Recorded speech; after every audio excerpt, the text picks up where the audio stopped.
Morning, Year 9. I hope you're all well and hope you're all staying safe. As a little starter, what I want you to do is I want you to look at these dingbat clues and I want you to work out what two battles did the Anglo-Saxons fight against against the Vikings, I should say.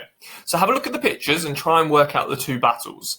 Pause now, and when you're ready to get the answers, press play again, please. So, hopefully, looking at the top row of pictures, you would work out that Fulford Gate. Okay, the man's full, the car is Ford, and it's Gate. So we're going to look at Fulford Gate, the Battle of Fulford Gate, and then hopefully down at the bottom you would link them three pictures together, and it would make Stamford Bridge. Okay, not the Chelsea football stadium. Okay, we're going to look at Stamford Bridge, which is near York up north. So, as a little starter to kind of introduce us to the battles, I want you to look at this picture. And I want you to choose one of the activities to complete below. You can either create a bullet point list of what you can see in this picture and what's going on, or you can describe to me what can you see in this source. Or if you're a top historian, explain how this source would be useful to a historian who wants to know more about medieval warfare. So please pause now, choose the task, and then when you're ready to continue, I will go over this source a little bit in more detail. So please pause now. So hopefully what you can see in this source is you can see a big battle going on, okay? And clearly there is a bridge involved. So we can kind of relate and we can infer that this is related to the Battle of Stamford Bridge. Now, the Battle of Stamford Bridge was the Vikings against the Anglo-Saxons, and we're going to go over that in a bit more detail. But have a think with this source, okay? What are some of the inaccuracies? So what is in this picture, what isn't quite correct when looking at this picture? Have a think, and I'm going to give you the answer in 10 seconds. So, if you notice here, okay, that the Viking, okay, this person known as the Berserker, if you remember from year 7, is wearing a horned helmet. Now, actually, Viking soldiers didn't wear horned helmets, and this is actually a bit of a myth. So there's just a little interesting fact for you before we move on with the lesson. So today, what we're going to look at is we're going to look at what happened at Fulford Gate and Stamford Bridge. And we need to describe the events of Fulford Gate, and then we need to explain why Hardrada won the Battle of Fulford Gate, but not Stamford Bridge. And we need to assess the position Harald Godwinson was in after the Battle of Stamford Bridge. Now, some of the key people that you're going to look at today, who I've already mentioned: Harald Hardrada, Harald Godwinson, obviously Stamford Bridge, and Tostig. Now, Tostig, okay, was Harald Godwinson's brother, and he was banished because he wasn't basically very good at his job. Now, he was really angry about this, and he joined up forces with Harald Hardrada to try and take back control of the north and get revenge on his brother. Now, last lesson, what you looked at was the preparation for the Battle of Hastings. Now, William is waiting down south, and he's waiting to try and invade. But unfortunately, the winds, okay, weren't in his favour. So, just to recap, Edward the Confessor dies on January the 5th, and Harald Godwinson is crowned king. And this upsets Harald Hardrada, and it upsets William, Duke of Normandy. So William, Duke of Normandy, claims the throne. And as you looked at with Mr. Byrne, he mobilises his troops and prepares for an invasion. Edgar of Atheling is considered too young. He's only 14, so he's not really seen as a threat. Now, Harald Hardrada prepares to invade from the north. Now, remember, okay, Norway is to the northeast of us. Okay, so they're going to probably invade from the north instead of down south where William wants to invade. And basically, Harald Godwinson was waiting for William, but William didn't sail across because of the winds.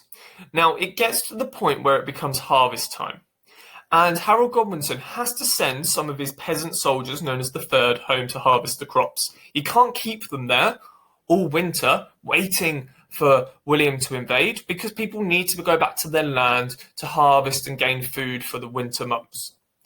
But at this time, as he sends some of his peasant soldiers home, okay, Harald Godwinson is down south, and Harald Hardrada decides to invade up north. Now, before we can have the battle between Harald Godwinson and Harald Hardrada, there's a battle before that you need to know. And this involves the Earls Edwin and Morcar. Now, these are going to come up a lot more in your course, okay, and they are seen throughout. Now, these are basically the Earls that protect the northern area of England, and they are there to help prevent any Norwegian or Viking raids from advancing further into England. So whilst Harald Godwinson is down south, these two people are there to protect. And basically, what happens is Harald Hardrada and Tostig, okay, go against Edwin and Morcar. So, the unfortunate thing for Edwin and Morcar, they only have around 3,500 troops. Okay, Harald Hardrada has a lot more. And they are separated by the River Ouse.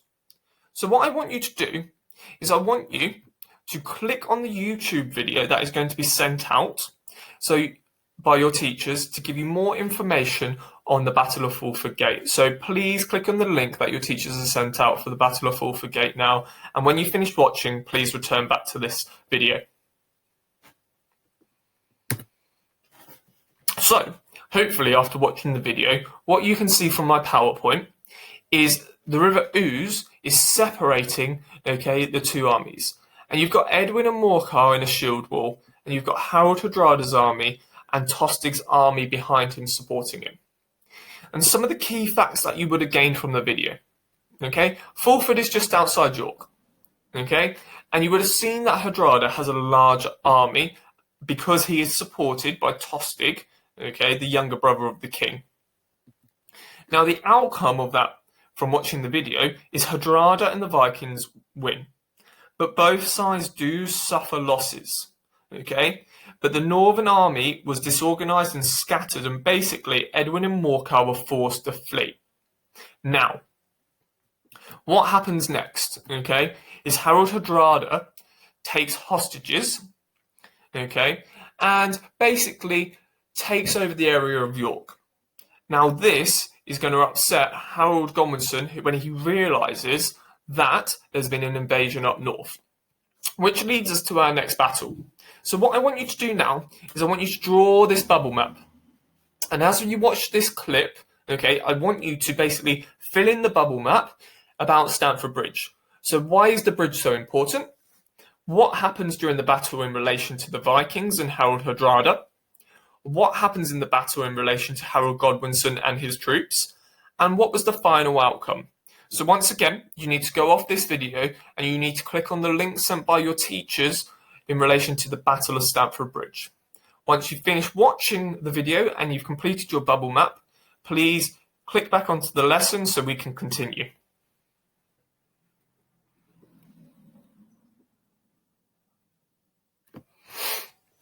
So, ultimately, okay, the battle was very bloody, yeah?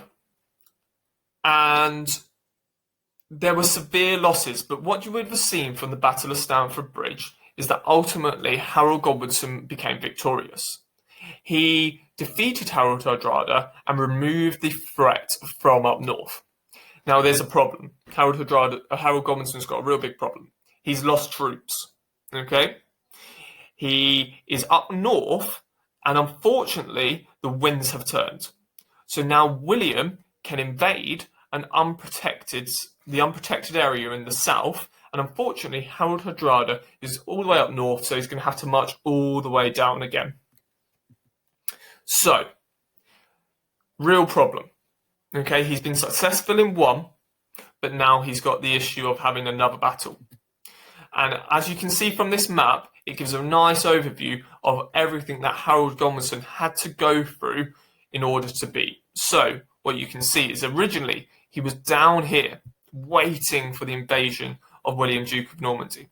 He has to march all the way up north, okay? And at this time, while he's going up, The Vikings defeat the Saxon army, Edwin and Morcar at Fulford Gate. But once Harald Godwinson gets there, the Saxons under Harald Godwinson defeat Harald Hardrada at Stamford Bridge. And ultimately, with 300 ships arriving originally, only 24 Viking ships depart. But what happens next is, because William invades down here, okay, near Pevensey, right at the bottom where my arrow is now, Harald Godwinson has to march all the way back down, okay, to complete the Battle of Hastings. So his troops are going to be really tired for the next battle. So what I want you to do is I want you to have a little recap of this lesson. And I want you to try and put these events of Stamford Bridge into chronological order. So all you need to do is write the number next to the letter. So for example, you might say 1 equals B, okay, 2 equals D. So I want you to pause this now and try and put these statements into chronological order, please. So if we go through them and give yourself a tick for every single one that you get right. So C is number 1. The Vikings weren't expecting to see Harald's army so soon. They were really surprised by it. So many of Hardrada's men didn't have their armour. You should have seen from the video that they were at ships nearby, okay? So, and they weren't expecting another battle. So they were at a real disadvantage. But one brave Viking soldier called a Berserker blocks the bridge, and apparently he kills 40 of Harald Godwinson's men. So, the Viking warrior eventually is blocking the bridge, is killed. Apparently, a cunning Anglo-Saxon soldier goes underneath the bridge, and you might remember from year 7, and stabs the Berserker through the bridge. And this ultimately allows Harald Godwinson's troops to go across the bridge and attack. And then next, Tostig is killed. So Harald Godwinson's brother is killed in battle, and he did give him a chance, remember from the video, okay, to trade sides, and he chose not to. And then ultimately, Harald Hardrada was killed. Now and then the few Vikings that were still alive escaped in these ships. So, finally, I want you to compare the two battles. And I want you to choose one of the tasks. So, good historian, explain one problem Harald Godwinson could face after the Battle of Stamford Bridge. So I want you to think about what is going to happen next, what is the biggest problem that he's going to face. And then a great historian task, if you choose to do that. What impacts would fighting this battle have had on the threat to Harald Godwinson's throne? So I want you to think about the threat to his throne, what are the issues that he could face. Try to think of more than one issue. And then if you really want to aim high for the top historian, how did the defeat of Hardrada relate to the threat King Harald faced from William? Okay, so think about the geography of the battles and the outcome of the battle and the preparation of William and the Normans. So, if you're doing that task, you must think about the defeat of Hardrada and how this is impacted on Godwinson. Where is he in the country? What was the outcome of the battle? Was he depleted? And how does this allow William to have more time to prepare? So have a think of them, and when you're ready, obviously continue with the lesson.